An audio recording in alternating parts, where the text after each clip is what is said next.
Hi everyone, welcome to this session. So I hope it's after the lunch, so I hope it was a good lunch. We will try to make you awake or to wake up.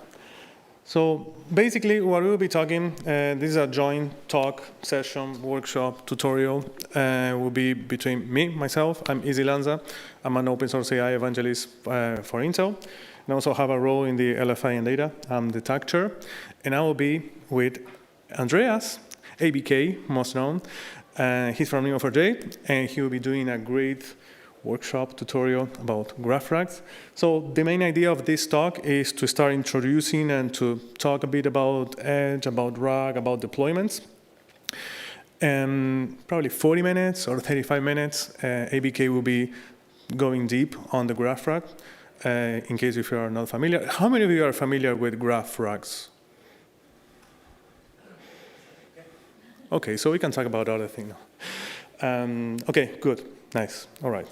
So I will be talking at the beginning for probably 15 minutes or 20 minutes, and after that will be ABK. So the main part, or why I will be mainly talking at the beginning, is about the edge. So why we need to deploy things on the edge? We keep listening things about agents, about LLMs, about things that are very cool and very fancy. But sometimes when you need to deploy, some use cases you need to deploy it on the edge because you have latency constraints, you have security constraints that you cannot move the data from the edge or what is generated to the external world, data privacy, sovereign, bandwidth constraints too. These are mainly the things when you would like to run an agent in a specific device, you want the device to be agnostic, to run everything there. You don't want to be sending everything to the cloud. So you actually would like to do that. So the edge has some challenges. If you can imagine, the edge used to have some common problems about performance, about efficiency. Sometimes in the edge, we don't have a device that is ready to run any AI model or any LLM model. So the flexibility of the software layer that we have, it has to be something that can work with the heterogeneous software that we have and the hardware that we have underneath. It's always a bit challenging to scale or to do scalability in that moment. We don't have those scalability features as we can have in the cloud, right? So for that, we need to have standards. We need to rely on standard protocols or standard projects that can allow us to integrate those applications from the cloud, from the hybrid, and from the edge most comfortable. So what we have a bunch of Legos, basically. So we have multiple pieces when we are building an end-to-end application that can start in the cloud, can end in the edge, and the interoperability, it's a bit challenging.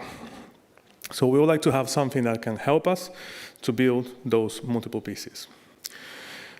The talk will be around Open Edge Platform, which is an open source project. It was created by Intel, but there are multiple companies that are contributing. It's basically divided in multiple pieces. I will not go to each of them. I will just be showing some of them. But it's basically, you can think on that pile of Legos that we have. Those Legos we can think as a microservice, are something that I can pick and I can use to my application. They call it Edge AI libraries, which are the microservices optimized to run somewhere.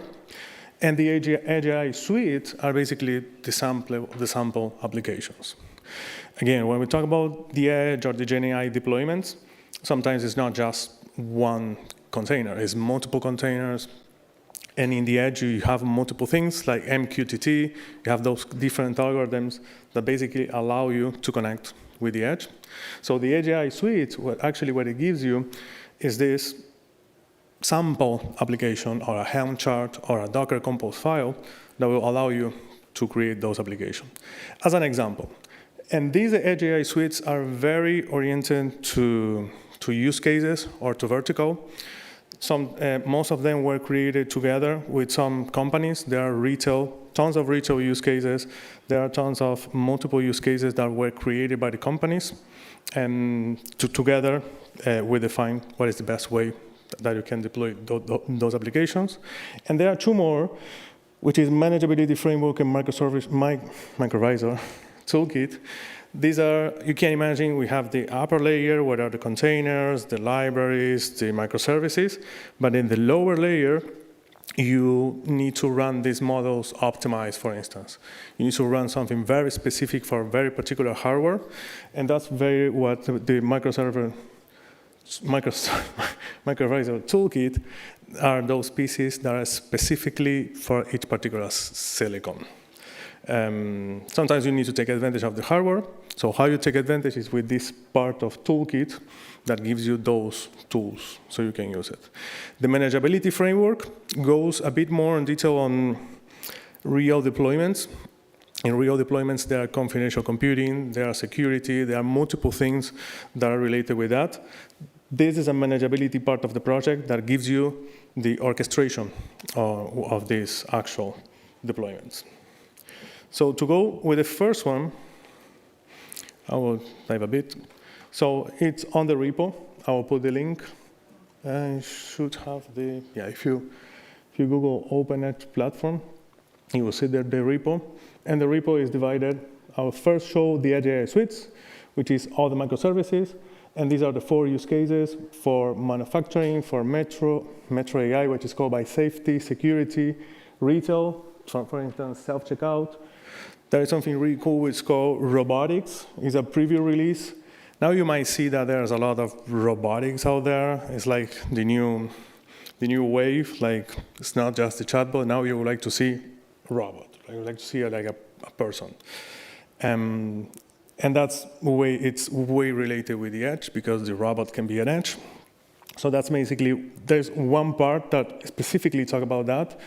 I like the humanoid robots. Now it's a term that we probably will start listening way more. I'm a bit afraid of that humanoid. It's a bit challenging.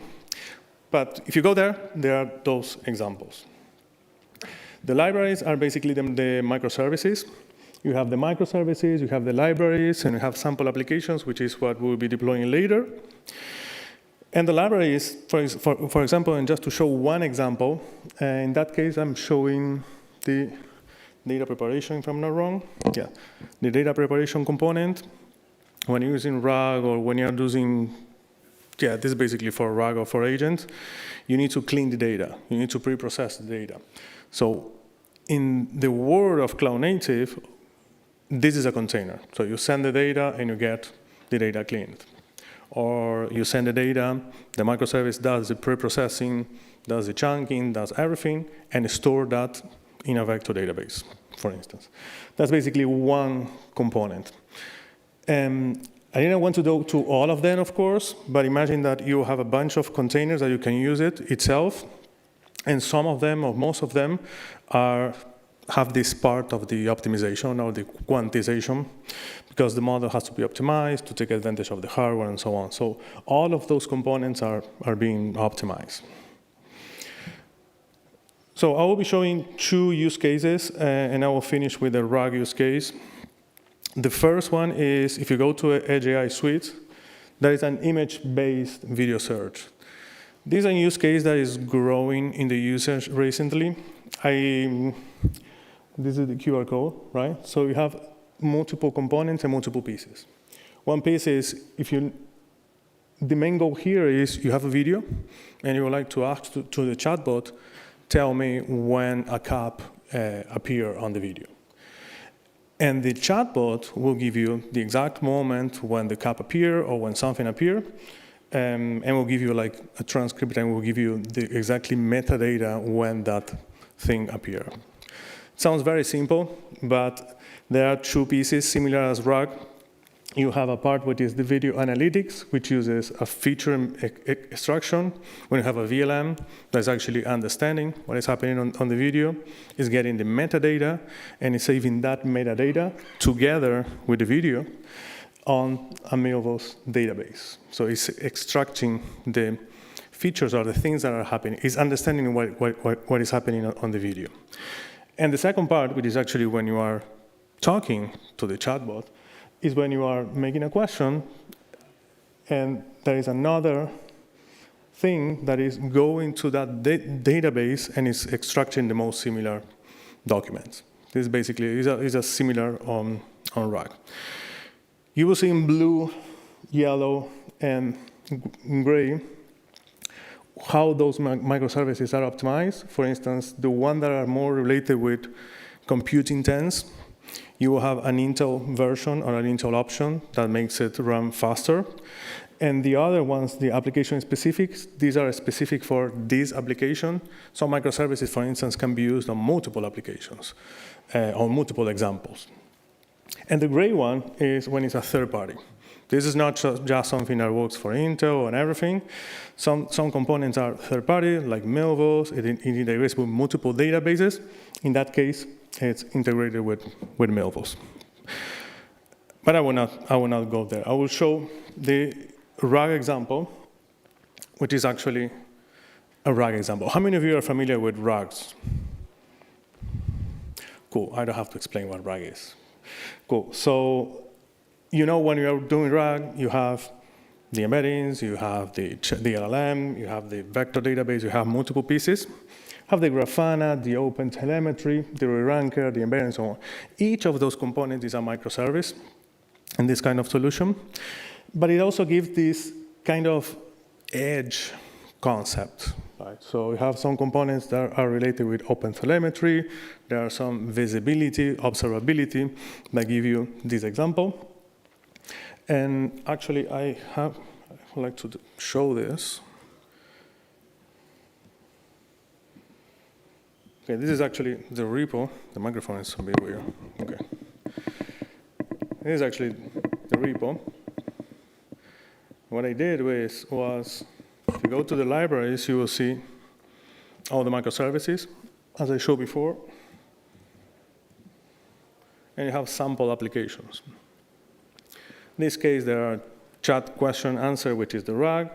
But there is another one, video search, which is the one that I was mentioning before, or document optimization, and so on. Remember that all of those implementations or references architectures are not just dummy examples. They came with multiple things that can be used in an edge real scenario. And here you have multiple parts like get started. You can pick the embedding model that you'll be using, and you can use different ways to provide your model. Here it says VLLM, OVMS, or TGI. This is how you serve the model within your RAG. There is always an LLM, of course, and the ways or the model that you use locally, you can use OpenAI, or in the edge. Sometimes with the constraints that I mentioned before, you cannot be sending the data to the external world for privacy and so on. So we would like to keep the model to run locally and to execute all the queries or everything locally. That's why VLLM helps OVMS, which is actually something that is optimized just for Intel. It's OpenVINO model server. It's basically a container that runs the inference of the models. You just select which model. That model is converted, is quantized to reduce the size of the model. And it works accelerated when it runs on Intel. And the TGI, which is, if you go to Hugging Face also provide a model serving API, which is the TGI. And that can also run here. So there are multiple ways that you can run your model. You can select between any of them. And it will depend actually in your use case, basically. The rankers is another thing that is provided by Hugging Face. And there are some instructions on how to create this example that I will show now. So I will not be running the RAG because you're almost familiar with the RAGs. We can have a cool conversation after that when ABK will start talking about the graphs. But this is basically you clone the repo, and in the repo you have a compose file. You need to set up some environments, specify which model you'll be using, how you'll be serving this model, which parameter you'll be using, OVMS, TGI, or VLLM. You are creating some environments, and that gives you all the instructions, and you end up with a compose app. So since this is an end-to-end application, what it gives you is it's basically this, right? So something that you can chat with. Now, in that case, I didn't provide any context, but if I would like to provide a context, just can go here and I can upload the context. When I do that, that is uploaded, converted to embeddings, chunking embeddings, and that go to the vector database. And once you make a question is when you do this similarity search between your question and the information you have in your database. What you have in this implementation is exactly this, and you have some additional components that are related with security, with observability, OpenTelemetry, and so on. And something I didn't mention, there are two options. You can build it from source, you can build all the containers in your Docker, or you can deploy everything using Helm charts if you are using Kubernetes. And if you have a Kubernetes cluster in your enterprises, you can use that as a Helm chart. Yeah, that's it. I would like to show a bit this.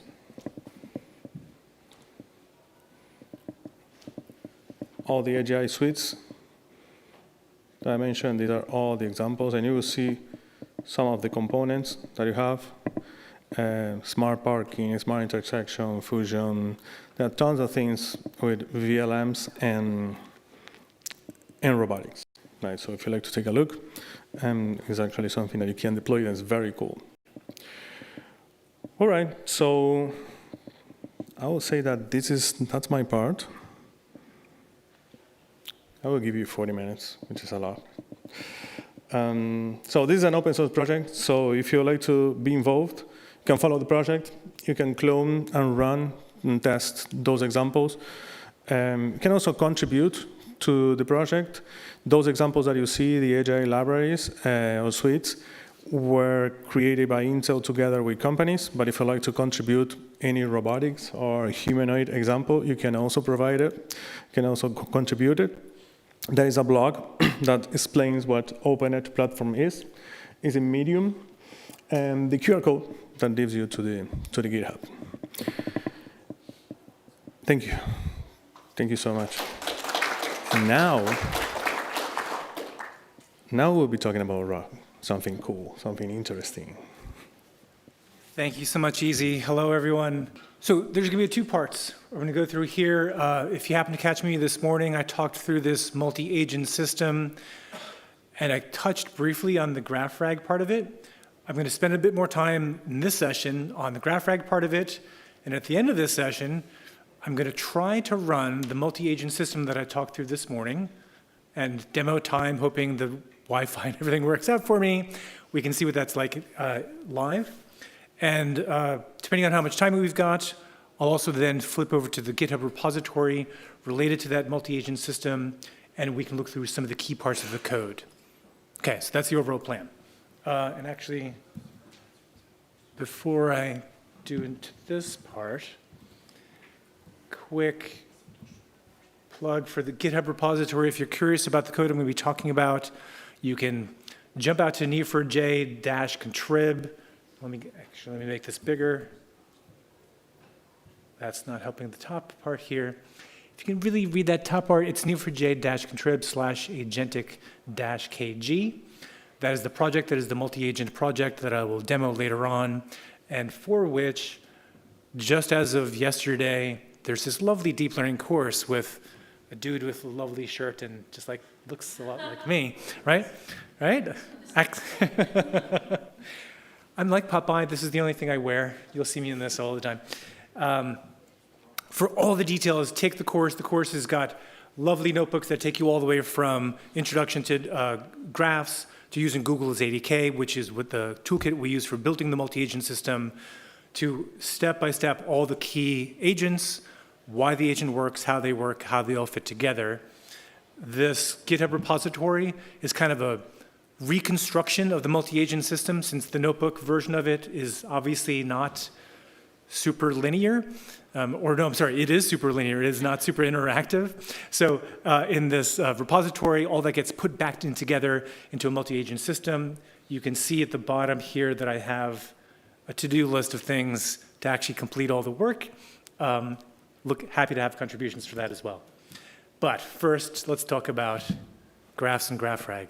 And now I see the challenge with this mic. This podium did not assume laptops. If this was like for Congress or something, this would be great if I was testifying right now. Okay, but I'm not going to testify. No, I am going to testify about graphs. Okay, so brief introduction into graphs. I did this a little bit in the morning. This is going to be a shorter version of like intro to graphs. We all know relational databases. Every relational database on the planet has a schema with join tables somewhere.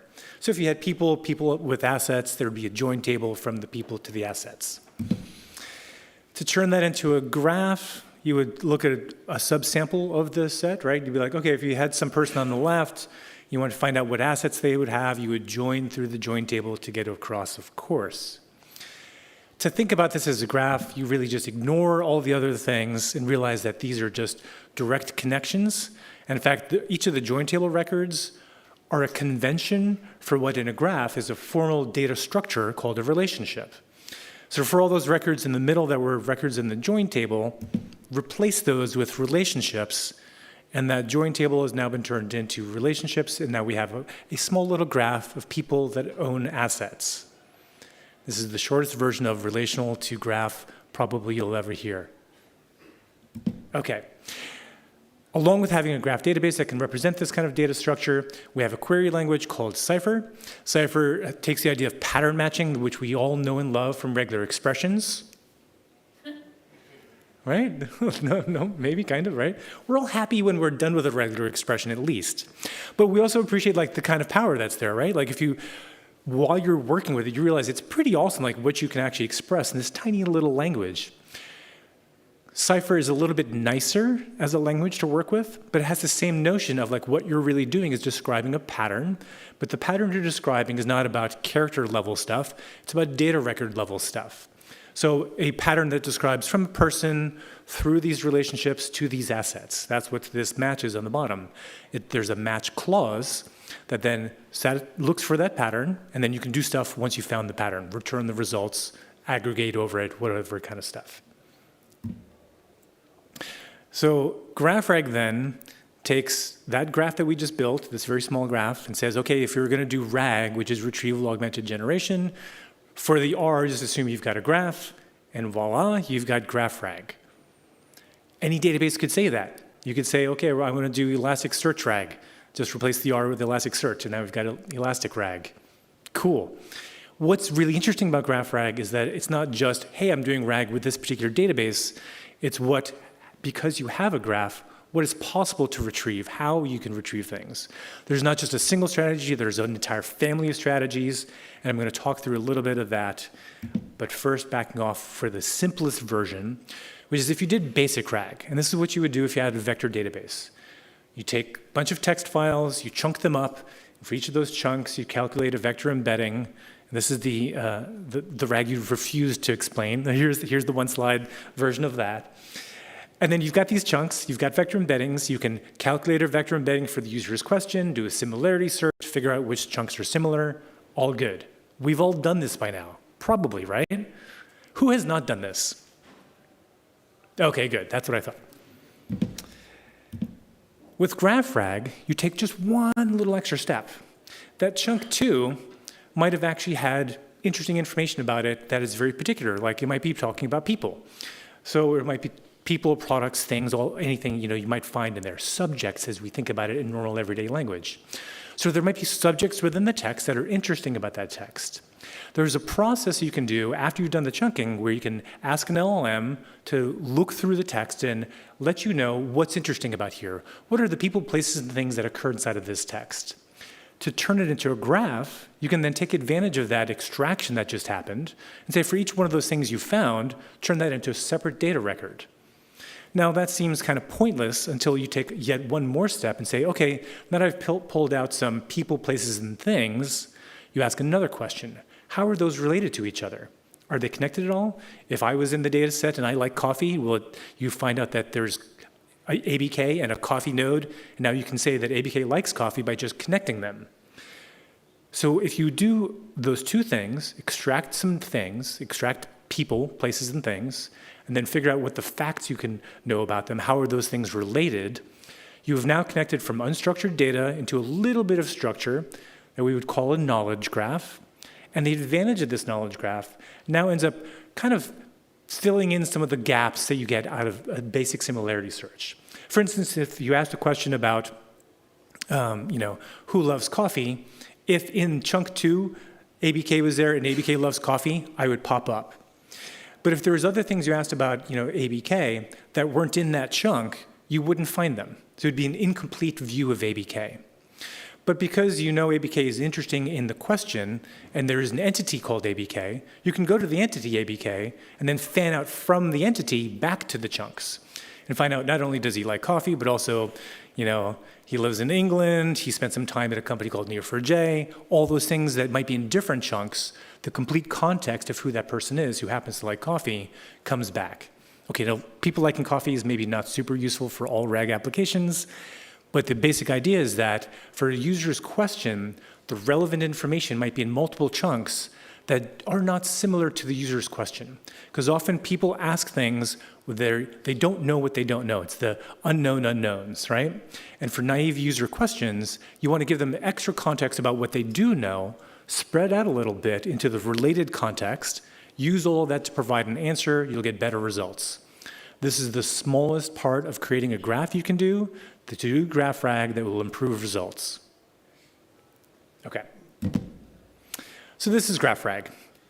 You still get to do vector search, you still get to do full text search using BM25, you can do geospatial search, all the usual things a database can do. Plus, of course, because you can connect all these things together, lots of extra fun things you can do for connecting things together, combining all kinds of techniques between running a search, doing a pattern match, finding relevant text, lots of different techniques that are at your disposal now just because you've put it into a graph. So let me dig into that a little bit more. Why are graphs interesting for RAG? And now I'm going to be very careful about what I say here because my data scientist friend is sitting in the front row, and I'm going to try to not misspeak as I talk math. It's very simple math, I'm going to say, but I want to get it right. Okay, so now I'm going to talk about the information value inside of chunks of text that you've got. And if you go with me for a second and say, okay, given a single chunk of text, let's just assume a single chunk of text and answer a single question. So it's a one-to-one relationship, one chunk, one question. If you want to expand the number of questions you can answer, you need more chunks, right? So add more chunks, get more questions answerable. That seems pretty straightforward. That's very good.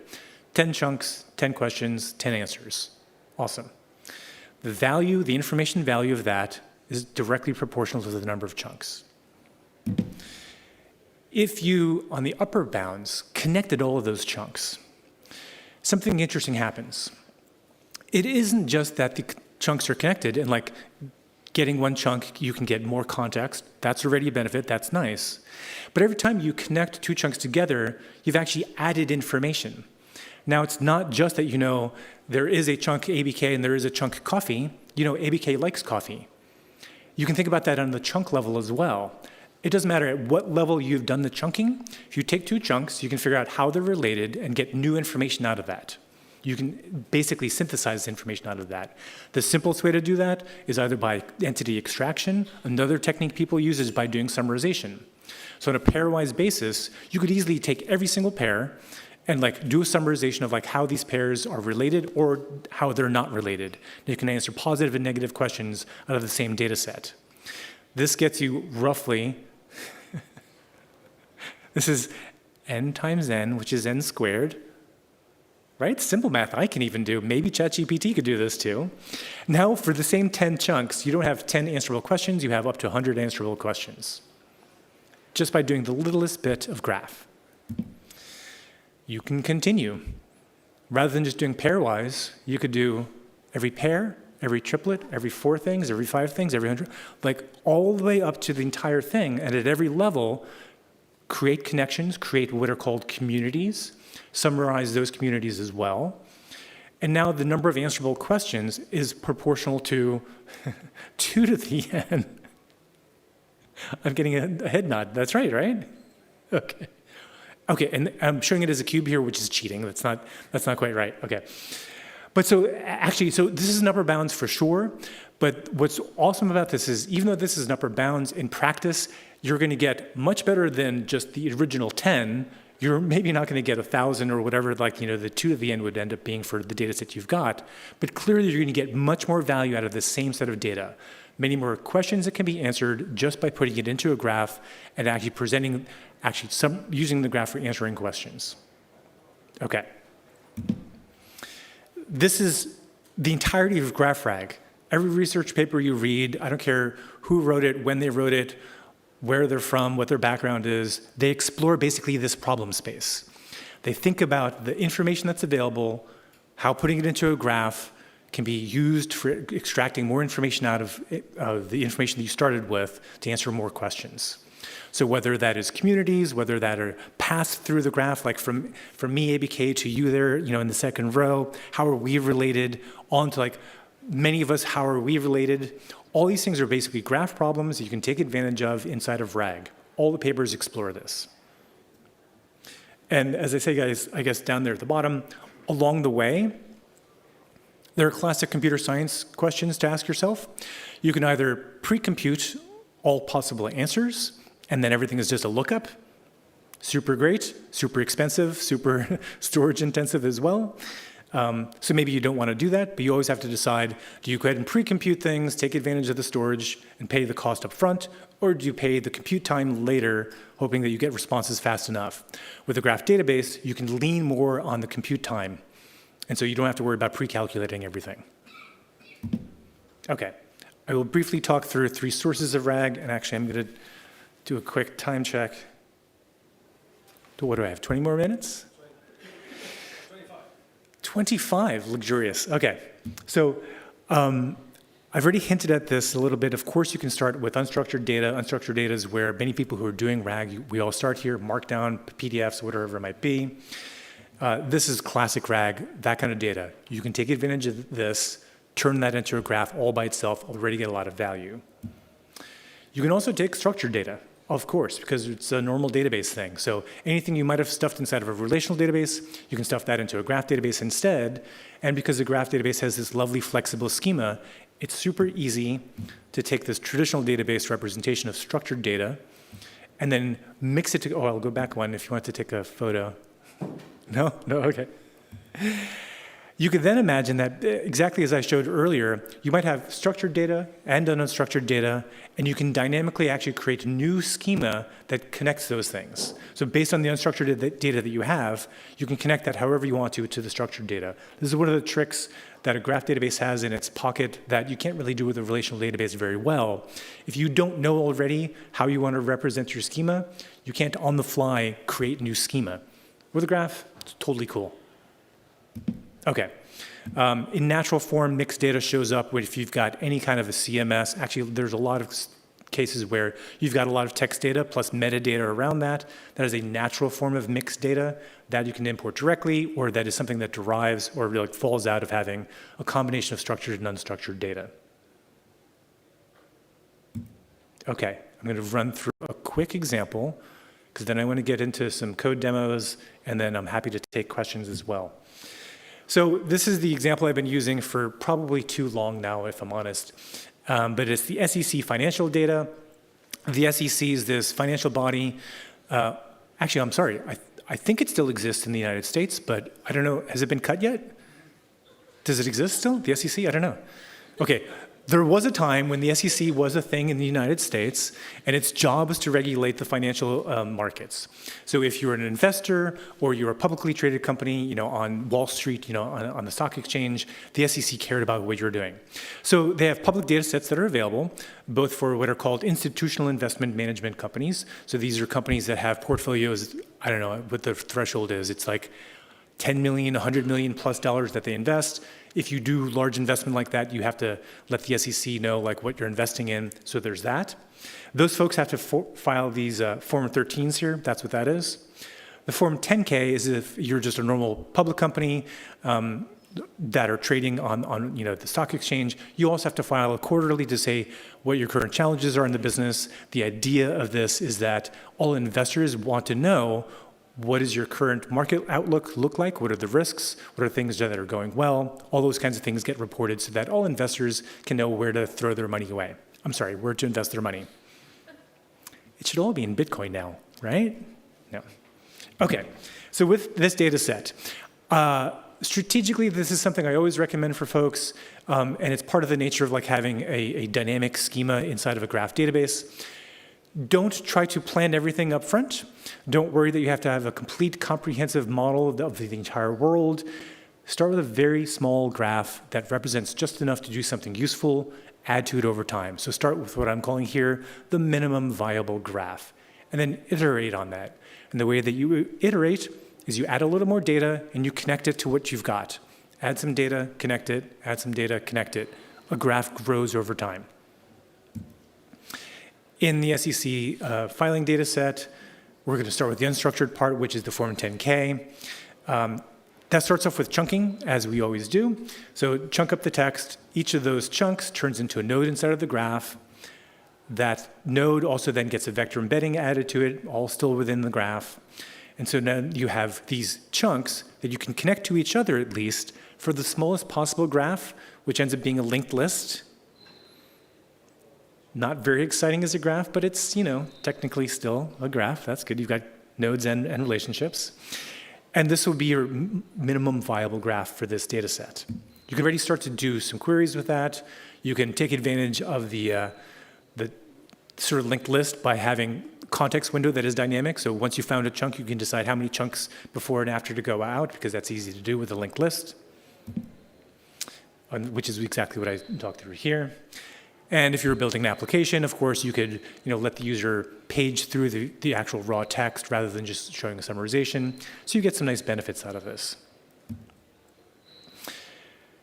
This is an interesting technique that kind of leverages the ability of graphs to be dynamic.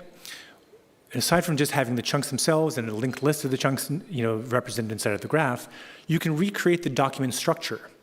And the document structure is one of the first things you can do that isn't very probabilistic. You know what the document structure is, because it came all from the same file at least. You at least have, from this file, I got these chunks. That's the small structure you know for sure.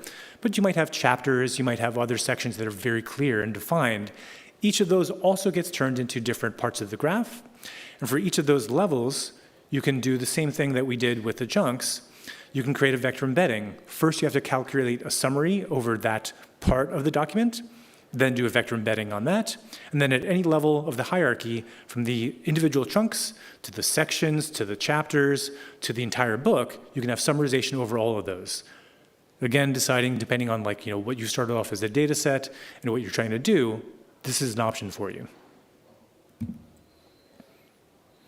Over on the structured data side, this is just importing CSV files. It's pretty straightforward. If you've got the investment companies themselves, so here they're being called managers. These managers own stock in some publicly traded company.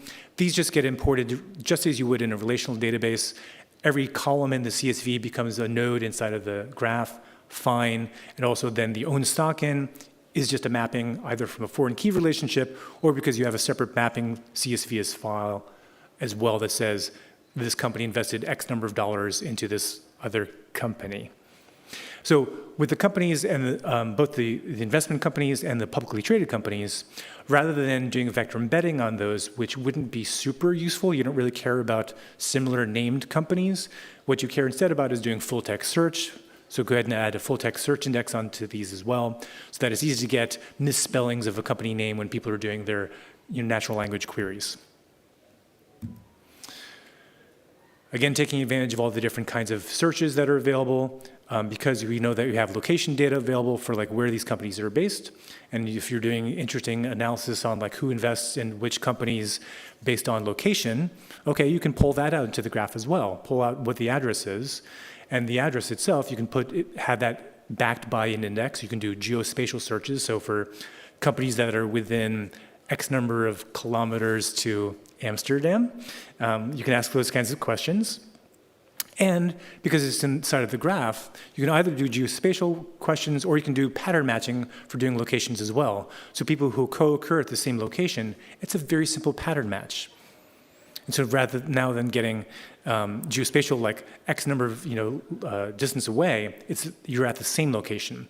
That you're at the same location thing is the kind of thing that is used very often in finance when you're trying to do fraud detection, where multiple people happen to have lots of the same fingerprints to their identity. They happen to have the same phone number, the same postal address. Having those things as separate nodes, you can now do pattern matching for actually finding out that they happen to be the same person, or very likely the same person, or involved together. Having some structured data, having some unstructured data, you then can simply connect them because you know that the companies have a name, that those names appear in the unstructured data, because the unstructured data was where the publicly traded companies filed their forms. So then you just connect to the CSV file you had for the publicly traded company with the text you got from the publicly traded company. Now you have a mixed data where you've got both the unstructured data in the text and then also the structured data that you've imported. Now you've got a complete knowledge graph with both. Okay, this is what we just ran through, and I do have enough time. Okay, this is the overall process. This is actually available in a GitHub repository somewhere as well. If you're curious about it, I'd be happy to share that. I think there's some good notebooks around this. We've used this example for a lot of different material at Neo4j. This process can continue. These very beautiful purpley lines are the extra bits of relationships that I've decided to add. It's not only the chunks are in a linked list, you could say the chunks actually reference other chunks. Over here on this side, this occurs very often in some documents, like if you have legal documents that refer to other legal documents by section and subsection. There are natural references that occur in the text. Two things I want to say about that. Those references, absolutely worth finding, and also those are the kinds of things you should not ask an LLM to find. If you can have something which, back to regular expressions, if you can express it as a regex, use regex. It'll be faster and more accurate. So for looking for URLs, looking for section references, all those kinds of things, really lends itself well to regexes. Use regexes for finding them and then creating the relationships. I do the same thing with the entities when the entities related to each other. I added the community detection here in the up at the top. After doing the named entity recognition, I then do what's called community detection, which is a data sciencey thing, where you basically look at the topology of the graph and figure out where the clumpiness of the graph is. And for every bit of clumpiness, run a summarization over that, call that a community. What else have I added here? Oh, and also that the chunks might directly mention addresses, so you can link that as well. The thing is, once you start down this path of like taking advantage of elaborating on what you can do inside of a graph, you realize that, back to my earlier point of like the 10 pieces of information exploding into like 2 to the m, just by looking at the data you already have and elaborating on that inside of the graph, you get more and more rich representations of that data, all of which gives you more and more opportunities for interesting retrieval patterns. Okay, that's the end of my first part, and now I'm going to take the risk of doing a demo. So that was basically a quick run through GraphRag. I'm going to jump over to this repository again, which is here. Okay, let me make that a little bit bigger. This is a multi-agent tool that's just simply called Agentic Knowledge Graph or Agentic KG. The way the project is set up, I've tried to be very careful about making it, because I've set it up as a learning tool, have very good separation of concerns so that like, okay, there's one directory where all the agents are going to be defined in there. There's another directory down at the bottom here called tools. That's where all the functions are going to be defined that the agents will take advantage of. The coordinators are the special agents that are the top level agents. So I did separate those. And then there's some common utilities. And then I started doing some domain modeling stuff, which we're going to ignore for the moment. I want to jump into the agents model. I'm sorry, the agents folder here. At the moment, I only have 3 agents that are defined. Actually, let me jump back the other way. So for the generic agents, yeah, that's right. I've only got 3 that I've defined already in this project. There's a Cypher agent, which is able, Cypher is our graph query language. This agent is able to just run Cypher for you. It has some convenience functions for making sure, checking whether or not the Neo4j database is around. You can ask it like, show me the schema. It knows how to do common things with Neo4j. There's a file suggestion agent, which for doing data import takes advantage of the idea that an LLM can go ahead and look through whatever you give it and decide whether or not things are relevant. So one of the agents in the multi-agent system does that. Once you've decided what kind of graph you want to build, it figures out what data sources it has on hand and looks through them and says, okay, given what's available, here's the files I think you should use for import. So the file suggestion agent is responsible for doing that. And then actually, this one alphabetically isn't great, but the user intent agent is the one that is really the most critical one in this entire multi-agent system. If you've used Claude, ChatGPT, Gemini, whatever, you probably find yourself in a long conversation having to remind the agent, the LLM, I should say, every now and again about why you started the conversation.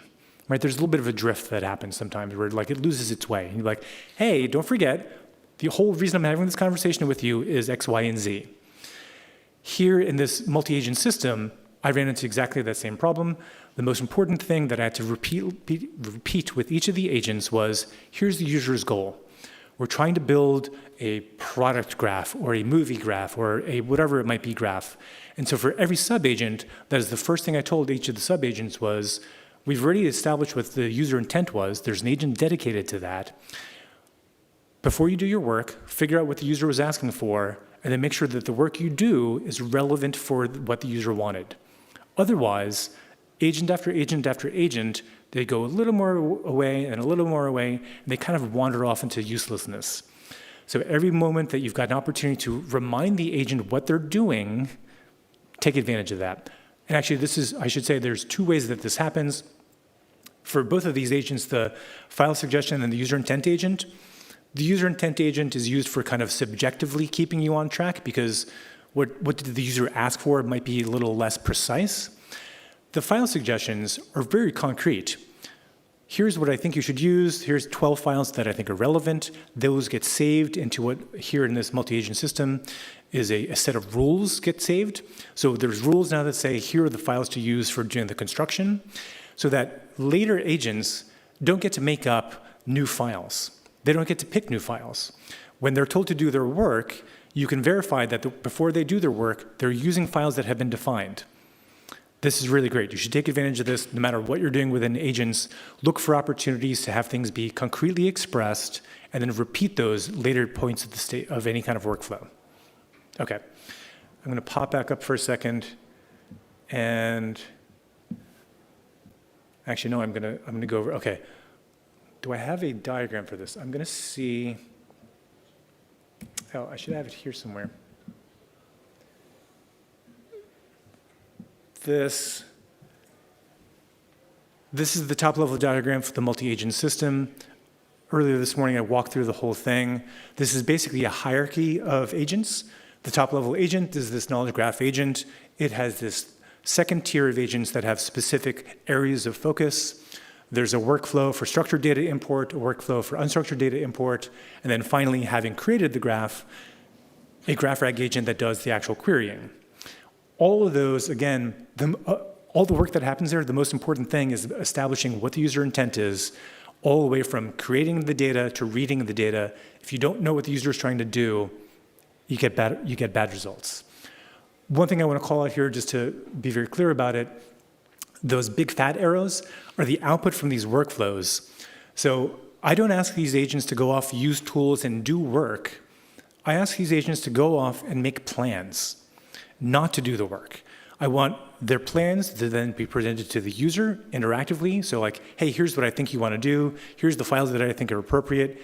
Each of those things, the outcome is that decision, that agreement from the user gets saved into a plan. So I've got two plans, a graph construction plan and a knowledge extraction plan that are the result of interacting with both the agents and the user collaborating around each of these workflows. Once you've got plans for like what to do, then it's just code. Then it's just like, okay, just go do it. Now, agents aren't really involved that much anymore. Now it's no longer agentic. By taking this approach, by deferring execution, this also then scales. If this works for an appropriate subsample of the data that you have and it is correct, then it doesn't matter if it's 10 files or 1,000 files or 1,000,000 files. Now you can just run it. You can parallelize it. You can do all the usual things we do with proper engineering. So this is the entire focus of the multi-agent system. I'm now going to try.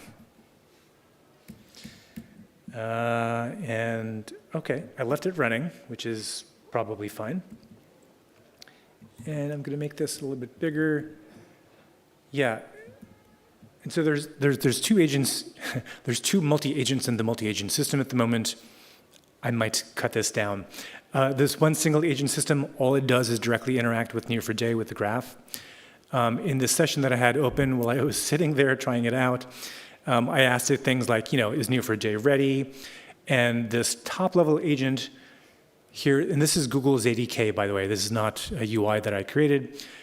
So the purple agent here is the top-level agent, the single agent. It realizes it doesn't know how to talk to Neo4j. It delegates that task to this other agent, the Cypher agent. Oh, if I hover over, now it's gone. Come back, hover, there. So the Cypher agent does have a tool, this Neo4j is ready tool, that it knows it can use for answering this question. It calls the tool, gets a result, and says, okay, great, Neo4j is ready. I then asked it, is the graph empty? It knows how to run Cypher. So if I click on this, yeah, you can see here, so this is the function call actually inside of the agent itself. You can see that it's generated this query, which is a pattern match, a very simple pattern match. It just matches for an arbitrary number of nodes and returns a count of them as node count. Okay, that's a good way for verifying that either there is data or is not data inside of the graph. So it decided that the graph is not empty. It found 185 nodes. I then asked it for what the schema was. It can find the schema. And here's what was currently in there. This was a product database that I had set up. So now I'm going to take the risky part and ask it to reset the database. And this is part of why I have two different agents. I want to be sure that I don't accidentally trigger this tool call. So only this agent has the power to destroy, minimize access. Okay. Oh, and this doesn't happen all the time. It realized that this is maybe a dangerous operation. It's like, hang on, are you sure? That's awesome. I'm just going to tell it to go on and do it. It's going to reset Neo4j data. This should drop all the indexes, remove all the data set. And if I flip over to Neo4j for a second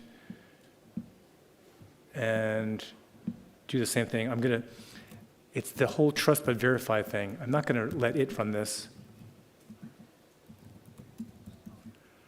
I'm going to take the same approach.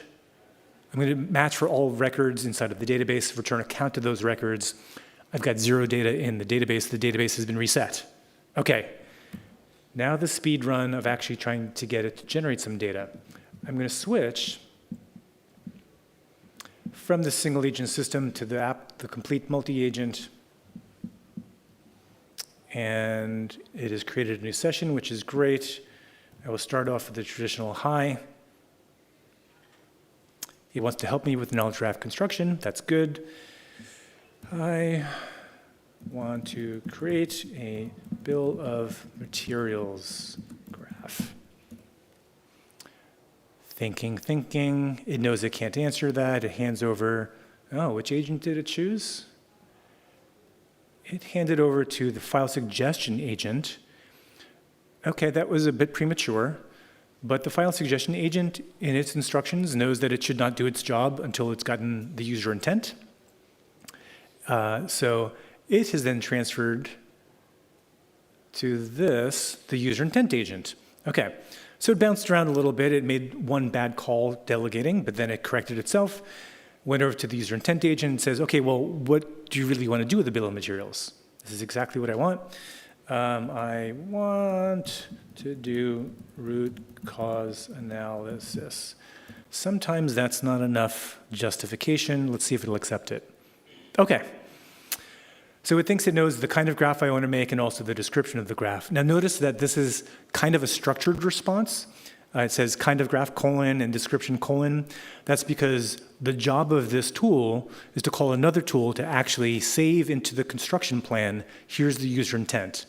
Back to my earlier comments, that is the purpose of all this, is to anchor on what does the user want to do, make sure that every agent reflects what the user wants to do.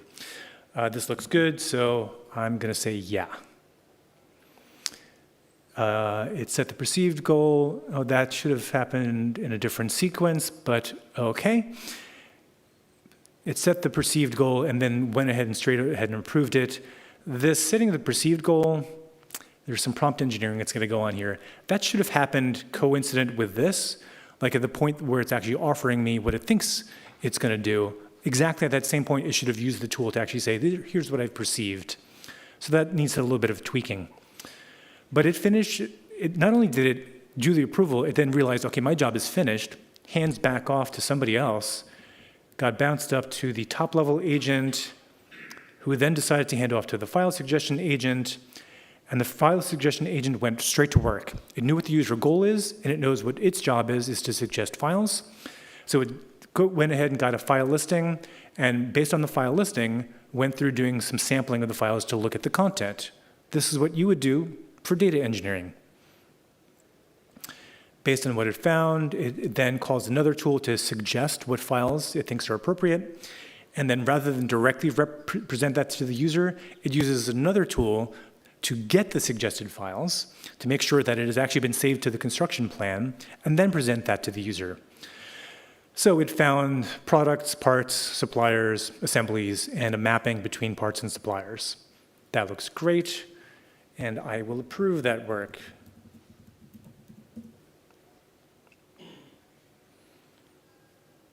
See, this is the right sequence. This is what you want to get. Here's what I suggest. Now I'm just going to prove it. It was finished. Again, bouncing back up to the top level agent through this transfer.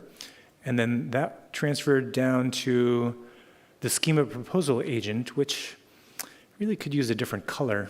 But okay, that's fine. We know what the user's goal is. We know what data sources to actually pull from. So the next job is come up with a data model. This schema proposal agent is actually a little bit of a multi-agent system itself. It's running with, here you can see it's a schema refinement loop. There are two agents at work here. One agent is looking at the available data sources, trying to figure out what they represent and how that should look like as a schema. It's coming up with something. Then there's a second agent that's going to criticize that. Because who doesn't love a critic? Agents love it too. So this little pattern is very similar. This is basically encoding what we all do when you're talking to Claude or ChatGPT. When, ChatGPT makes a reasonable attempt at something, but it's wrong, and you're like, hey, that's wrong, try again. Sometimes that's all you have to say.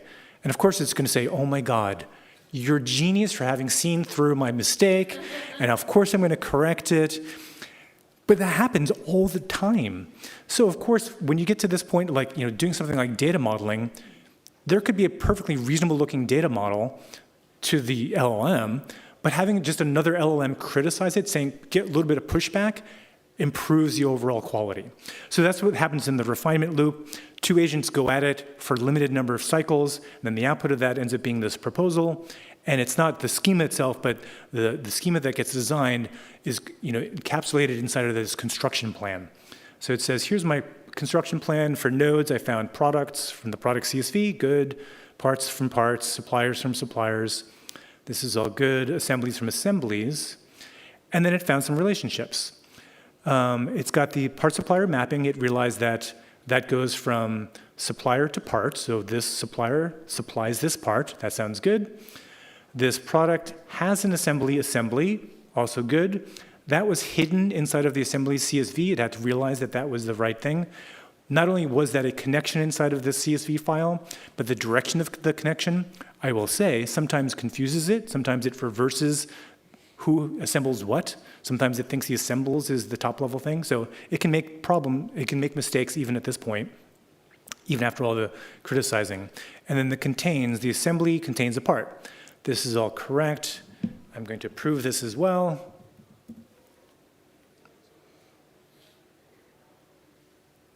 And now, if all goes well, okay, now it's handed off to the graph construction agent, and this agent's job is basically to call a bunch of tools and execute the construction plan.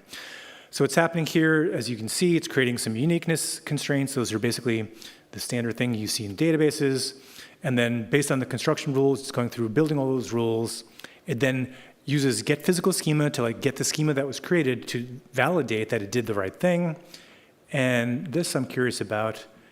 It sent off a query to read from the database. This should have been its attempt at validating that it's correct. Well, okay, that is not a genius level query, but okay, I guess it's validated that there is data, but not that it's good data. So, just in the nick of time, we've created a database from, hey, here's an idea, through here's a schema proposal, here's a model, it's actually done the data import, and now we're done. And I am done on time. Thank you.